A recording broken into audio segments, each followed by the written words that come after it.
morning and welcome to today's 5 with Fitz. It's a stunning day out here in the Pacific Northwest and I've just had a spectacular run, which is wonderful because the markets are off to a strong start too, as I hope is the case for you. All three indices are firmly in the green as I type. Now, question of course is, will that hold? It's hard to say, frankly. A lot of today's action is being driven by algorithms and rates. Now, why are those two things important? Well, the former are playing catch-up, while the latter, are driven primarily by the U.S. 10-year, are down. So, traders are doing what they do best. They're stacking on the leverage and they're piling into the world's best stocks. Now, you're not alone if you're thinking that it's all a big game and that we're all just along for the ride. That's true. But what I cannot emphasize strongly enough is do not let that faze you. The world's most successful investors learn to live with Wall Street even if we're not on Wall Street. You got this, and I mean it. So here's my playbook today. When peace breaks out, buy defense. All right, here's the deal. Defense contractors are pulling back today on news of a potential truce between Israel and Iran. Now, it's not perfect, but it's progress, and like millions of other people around the world, I'll take it. That said, I urge you not to make the mistake of confusing short-term headlines with long-term reality. Geopolitical risk is the new baseline. Demand for national defense and intelligence infrastructure isn't going to go away anytime soon, even if peace breaks out. If anything, it's going to continue to accelerate. Now, war, terrorism, and ugliness are all growth industries, unfortunately. I'm going to go shopping, starting with Palantir, which amazingly is now trading at 141.67 as I record this and flirting once again with new all-time highs. Now, I think this is the perfect example of the kind of company around which you can build your defense portfolio. Not a defensive portfolio, that's different, but a defense portfolio, meaning companies capable of defending our country and our allies against bad actors. Now, speaking of which, this is important. I'm often asked about when stocks like Palantir will pull back so that people who don't yet own it can buy. And my response is always the same. Change up your tactics to control risk so you don't miss out. It is always better to focus on probabilities, not perfection, and sure as heck, not price. Now, there's a very unique investing tip, and it catches a lot of people by surprise whenever I mention it. But waiting for the perfect moment often means watching others make the money you could have. Let that sink in. Number 2, J. Powell. Wait, I'm still here. This just defies imagination. I mean, it's J, totally transitory Powell, and he's re-entered the chat room. After torching credibility faster than a meme stock on margin, he's now making the media rounds with the revelation of the century. The Fed has an obligation to prevent ongoing inflation. Yeah, think this from the same guy who missed the inflation train before it left the station, then insisted it was just passing through with the whole transitory thing, and finally, when it exploded in a full-blown wreck, pulled out the same tired tools, hoping nobody noticed the smoke. Now, to be fair, he's not stupid. In fact, Jay Powell's a very smart guy. Congress was spending money like a blackout drunk bunch of pirates at an open bar. But as my granddad used to say, that's why we have brakes on a truck, son.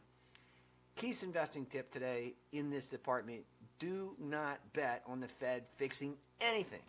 Instead, bet on the companies they'll be forced to follow. That's where the money's going. In the trade idea here, think pricing power, think margin monsters, think about the names we discuss frequently. And by the way, if you'd like some help sorting all that out, what to buy, what's what, I'll be here. Anyway, remember, the Fed chases, leaders lead. Speaking of which, number 3, JP Morgan traders now say it's time to get bulled up again. At least that's what CNBC is recording. What I want to know, and this is what you should be asking anytime you see a headline like this, is where were they in early April 2025? Oh yeah, bearish. Think about this. Look at the headlines. JP Morgan traders adopted a tactical bearish strategy in early April, the very bottom, citing trade war escalation fears, warning that the U.S. economy would crater due to trade war's impact, raising the odds of a U.S. global recession to 60%, up from 40%, and perhaps most damningly cut their S&P 500 target from 6,500 to 5,200, with a worst-case scenario at 4,000. I mean, ow, really?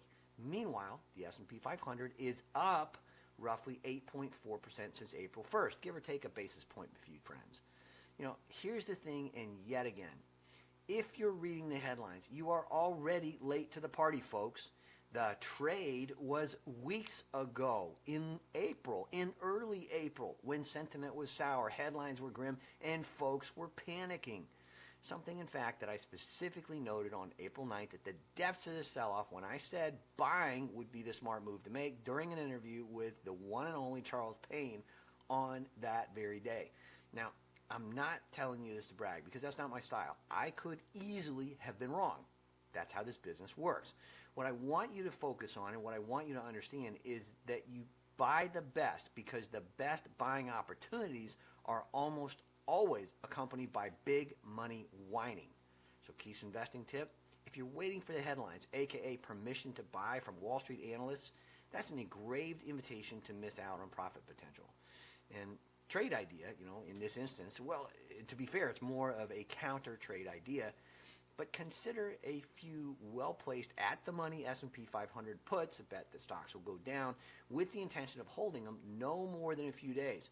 Why do I suggest this? Well, I've been doing this a long time, and there are a lot of institutional traders who thought they were being smart by getting out last weekend ahead of the attacks in Iran and Israel.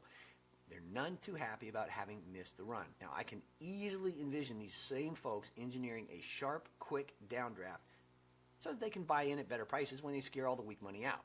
NASDAQ putskis would probably work too. Number 4, crypto. Big banks, bigger backers, and still no buy button. Crypto carries plenty of baggage, right? But this headline catches my attention. It's neither here nor there. Digital Asset, a firm that is building blockchain infrastructure for banks, just raised $135 million from the likes of Goldman Sachs, BNP Paribas, and Citadel Securities. Now, the goal is to accelerate adoption of the Canton network. You may not be familiar with this, but it's a system that lets institutions like, not coincidentally, big banks tokenize traditional assets like bonds and move them securely across regulated rails. Now, we've talked about this before. It's the kind of infrastructure that's quietly reshaping the world's financial plumbing. Could you buy or can you buy or should you buy the Canton network stock? The answer is nope. There is, however, it's a private company, but there is, however, apparently a Canton coin listed on several decentralized exchanges, including, for example, something called PancakeSwap V2, but none of the so-called major exchanges like Binance or Coinbase that I can find.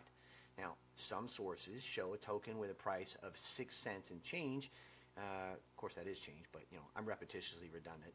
Anyway, in a market cap or a share that's just shy of $700,000, CoinBrain lists a price of 0.000000000000531. Well, the BitTime shows $0 with zero trading volume. So the point I want to make is that there's a lack of reliable trading data and, heck, reliable data of any sort for this thing. So I'll be passing for now, but I'm watching the concept of digital clearing closely and encourage you to do the same thing. And I hope you've got this covered for 2 reasons.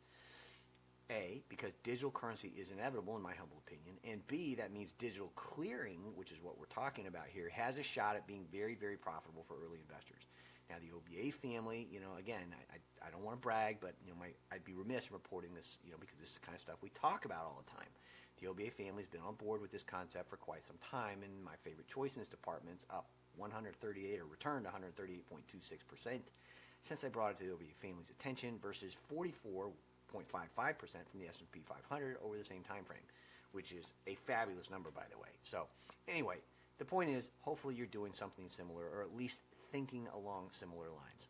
And finally, number 5 today, read this first or watch this first if you're tempted to invest in New York's new nuke. And boy, is that a mouthful. Try saying that 5 times real fast.